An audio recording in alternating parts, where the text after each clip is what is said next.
2004 release ஆன 7G rainbow colony திரைப்படத்தில் கதிர் கதாபாத்திரத்தில் கதாநாயகராக நடிகர் ரவிகிருஷ்ணா அவர்கள், அனிதா கதாபாத்திரத்தில் கதாநாயகியாக நடிகை சோனியா அகர்வால் அவர்கள், லக்ஷ்மி நாராயணன் கதாபாத்திரத்தில் கதிரின் நண்பராக நடிகர் சுமன் ஷெட்டி அவர்கள், வெள்ளையம்மா கதாபாத்திரத்தில் மறைந்த நடிகை மனோரமா ஆச்சி அவர்கள்,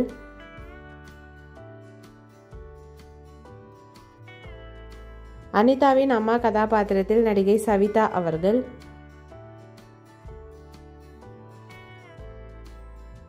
கதிரின் அம்மா கதாபாத்திரத்தில் நடிகை சுதா அவர்கள்,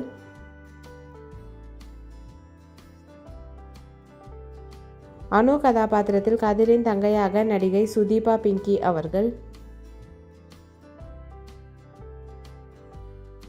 கதிரின் அப்பா கதாபாத்திரத்தில் மறைந்த நடிகர் விஜயன் ஐயா அவர்கள். இந்த மூவி யாருக்கெல்லாம் பிடிக்குமோ வீடியோக்கு லைக் போட்டுட்டு இந்த மூவியில் உங்களோட ஃபேவரட் சாங் என்னன்றதை கமெண்ட்டில் சொல்லுங்கள். இந்த மாதிரி நிறைய மெமரிஸ்க்கு நம்ம சேனலை சப்ஸ்கிரைப் பண்ணிக்கோங்க. பக்கத்தில் இருக்க பெல் ஐக்கானையும் கிளிக் பண்ணிக்கோங்க. நெக்ஸ்ட் என்ன மூவி போடலான்னு கமெண்ட்டில் சொல்லுங்கள். Thank you, bye bye.